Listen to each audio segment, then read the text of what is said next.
Utilitarianism is the idea that whatever creates the most happiness is the right thing to do, and that which promotes the most misery or prevents happiness from being fully realized is the wrong thing to do. So, promote happiness, alleviate suffering. Cause pain, prevent happiness. Good, evil. And happiness is understood as pleasure. But it's understood as all pleasure. The pleasure of every person who feels something out of this action that you take, and all of the pleasures that we feel. It is suggested, and we'll look at it in more detail when we actually read William James's The Moral Philosopher and the Moral Life. It is suggested in James that there is a feeling, a sensation associated with justice. Now, we'll look at James's particular comments on that in just another lecture or two. But what I want you to think about right now is that sensation of justice. I tell a story, and you're going to hear it right now, about the town of Corkscrew. In the town of Corkscrew, there are two big ranches on either side of town. Imagine this in about 1803 New Mexico. And on one side of town sits the Circle K Ranch. And all the guys at the Circle K hate the guys on the ranch on the other side of the town of Corkscrew, the Bar None. So we have the Circle Ks and we have the Bar None.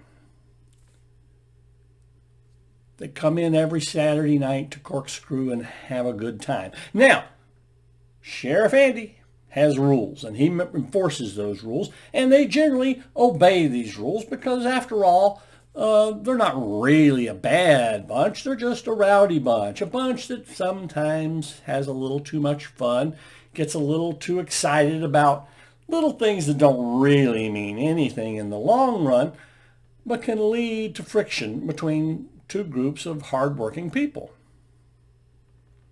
So one Saturday night, Sheriff Andy comes out of his office and starts walking down toward the saloon. As he walks toward the saloon, he looks down the alley between the sheriff's office and the next building, and he sees a dead body. And he walks over, and he takes a look at the dead body, and right there on their chest, is the red and white Circle K that marks them as an employee of the Circle K Ranch. And he goes, oh, well, we won't say that. But we'll say, oh dear, oh my, this young person has been killed. Large hole over here on the other side, Circle K here, large hole here, dead young person. Now, Sheriff Andy immediately looks at this and goes, well, it could be that it was, somebody there at Circle K got mad at him. They came over, they got mad, shooting happened, they wound up in the alley. Seems a little more likely that you hide a body when you know there's big issues going on, and big issues means one of the Bar None fellas did it. Now, if a Bar None employee has killed the Circle K employee, there will be range war. Everybody shooting at everybody. All kinds of trouble going on. What does Sheriff Andy do? Well, he hears a little moan, and he looks a little further down the alley, and he sees Otis, the town drunk. And the thought comes into Andy's mind. He says, chances are if Otis is drunk outside my place, he's seriously drunk. He's probably blacked out. He probably has no idea what has happened to him or what he has done this evening. Now, Otis has no family. That's part of the requirements for being town drunk. I've looked into it, and you must have no family to be hired as a town drunk. He has no real friends. He's drunk all the time. Who can really care about him? Easy to come by a new town drunk. Applications being put in all the time. So, Sheriff Andy decides, here's the way to create the greatest amount of pleasure for the most people, alleviate pain as much as possible, keep everything as safe and quiet as we possibly can. I will arrest Otis and do my best to get him convicted of having killed this young person. Now, it's 1903. I don't think we have paraffin tests all over the state of New Mexico yet, so we can't actually confirm or disconfirm. That Otis wouldn't have the gun on him wouldn't matter. We could, of course, do some ballistics at that time, but all we'd really know is how big a shell it was, and maybe just a little bit of identifying we could do, again, in 1903 New Mexico.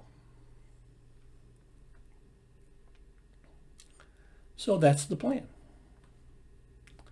Let's frame Otis. All right, I will now plug you in as Sheriff's Andy Deputy.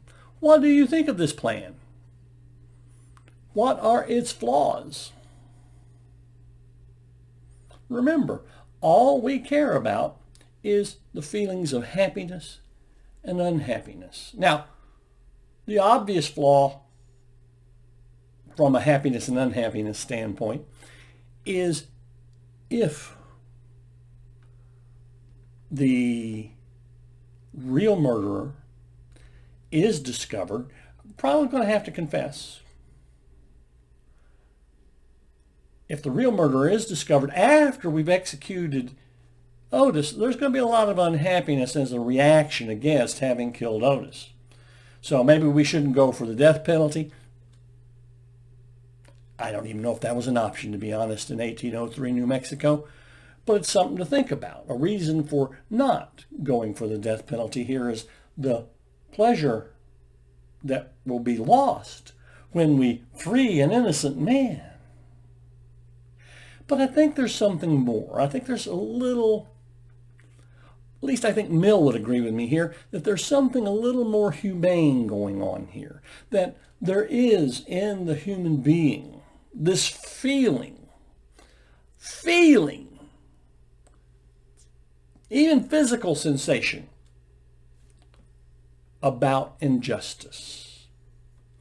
As a young man, a very young man, a preteen, I grew a lot one year, and I was now head and shoulders bigger than my brothers. And yet our old childhood rivalries continued, and the kinds of uproar that happened between siblings happened between us, even though I was a head taller than any of the others. There was an occasion, an important occasion, an occasion that has stuck with me all of my life, where I had become angry with my next brother down, and I threw him on the ground, and I got ready to punch him, just, whale away at him, and he goes, "It's not fair, it's not fair." And I had a feeling inside that said, it's not fair. Don't call it a feeling of guilt, because it wasn't that. But there was still a sensation. I mean, what happened is I go, you know what? You're right. And I let him up. And I vaguely remember demonstrating the proportional differences in our strengths and sizes and saying, now remember what I could do if I did. But I never did. Never again after that. But that was a physical sensation. It was a pain that I felt. Is it a conditioned pain? Doesn't matter. it's still a pain. And a pain is a pain is a pain. I felt a pain of injustice. How bad a pain did Sheriff Andy feel? Maybe not much. Maybe even if he did feel a pretty big pain about framing Otis, he knew that the counterbalancing pleasure way outweighed it. There was an Ingrid Bergman movie, and I'm going to tell the version I like of the story. It's not the same.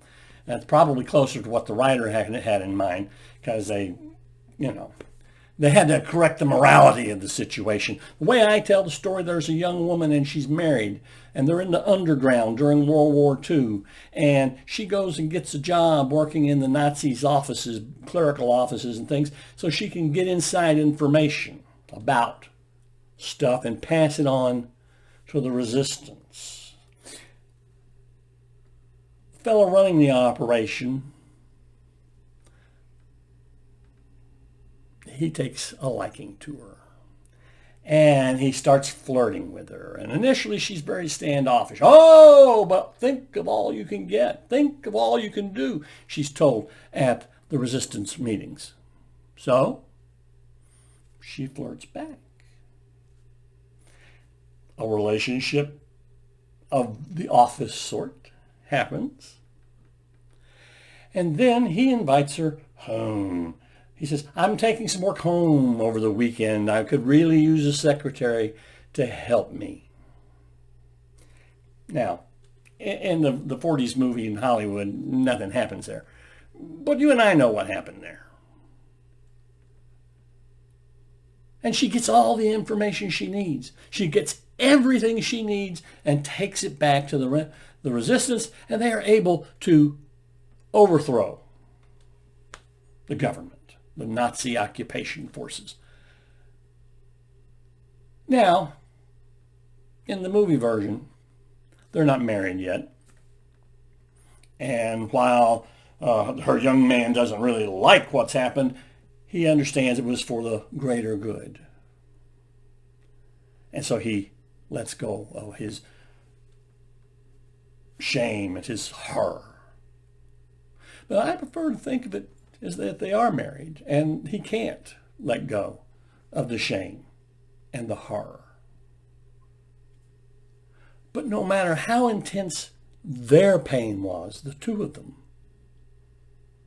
it was way overbalanced by the pleasure they've caused for the whole community.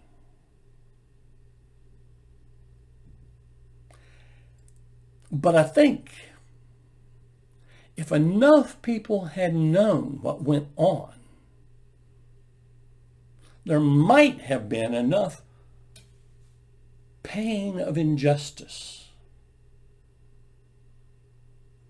to treat this woman that way, to treat this couple that way, that it might have overbalanced things the other way.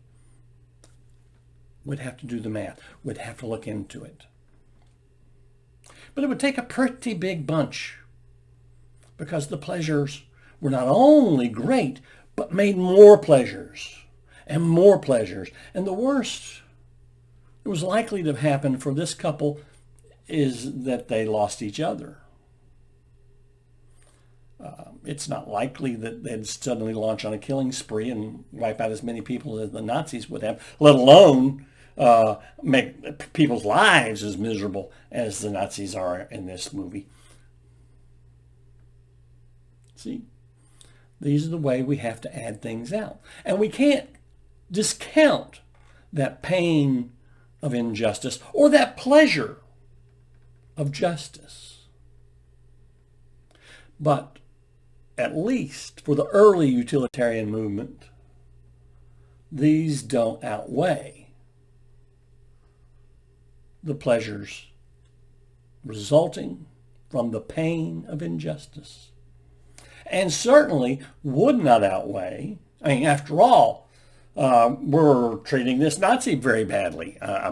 He's not a nice person, but we're not treating him justly. We're abusing him and If someone come rushing in and said, "Oh, I got to tell you, you're being used here," they may well themselves feel an enormous pleasure of justice. But will that have balanced out the pain that results afterwards? I don't think so. But these points have to be considered if we're going to be honest in our assessment of pain and pleasure, especially as regards human beings and the ways they feel pain and pleasure. Hope you keep talking about this idea. Hope you keep talking philosophy.